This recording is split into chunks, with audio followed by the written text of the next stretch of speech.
내게 믿음의 능력을 더하여 주시옵소서. 오직 의인은 믿음으로 말미암아 산다 말씀하신 것처럼 아버지 내 안에 믿음의 권세가 꺼지기를 원합니다. 믿음의 능력이 더하기를 원합니다. 우리 다의 성도들의 믿음의 능력을 얻기를 원합니다. 세상에 온돈하지 아니하고 세상에 들려지는 소문과 세상에 보여지는 것들로 대하시동을 빼앗기지 아니하고 우리는 오직 영으로 말미암아 오직 주님 주시는 믿음으로 말미암아 이기게 하여 주시옵소서. 이기게 하여 주시옵소서. 이미 이겼다 선언하실 그 선언이 우리 가운데 있게 하여 주시옵소서. 염려하고 두려워할 것이 아니라 믿음으로 승리케 하여 주시옵소서.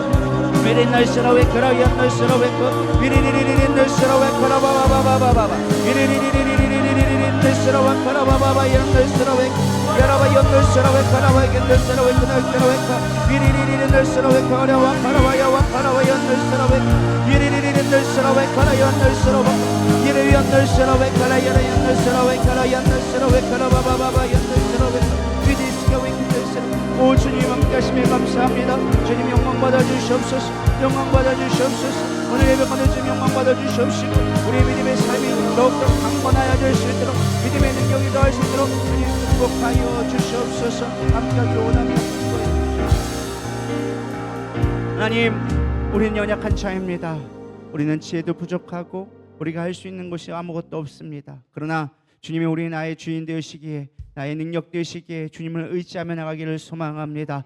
이미 주님께서 이겨놓은 승리 하나님 그러나 우리는 무엇을 두려워하며 염려하고 있었습니까? 하나님 이제 이기게 하여 주시옵소서. 공중곳에 잡은 악한 마귀가 우리를 넘어뜨리며 믿음 없이 살아가게 만들지만 그러나 하나님 이미 이기게 하신 그 승리를 누리게 하여 주시옵소서. 믿음으로 선포케 하여 주시옵시며 하나님의 자녀해 주신 특권인 기도로 말미암아 어떤 악한 마귀가 온다 할지라도 두려워하지 않고 대적할 수 있도록 주님 역사하여 주시옵소서. 하나님 나라가 이미 우리 가운데 있으며 하나님의 주신 그 길을 우리가 하나님 앞에 걸어가고 있사오니 하나님 지금 나의 삶에 대하여져서 내일에 대하여져서 염려할 것이 아니라 주님을 신뢰함으로 오늘의 삶 가운데 능력으로 살아갈 수 있도록 역사하여 주시옵소서. 오늘도 우리 가운데 힘주시고 능력 주심을 감사합니다. 이제 선포하며 나가게 하여 주시옵시고 우리가 반드시 승리하며 하나님 나라를 이뤄갈 수 있도록 함께하여 주시옵소서. 오늘도 함께 하심에 감사 영광 올려드리오며 살아계신 예수님의 이름으로 기도 올려드려 싸움나이다. 아멘. 우리 주기도문 하심으로 3일밤 예배를 마치도록 하겠습니다. 하늘에 계신 우리 아버지여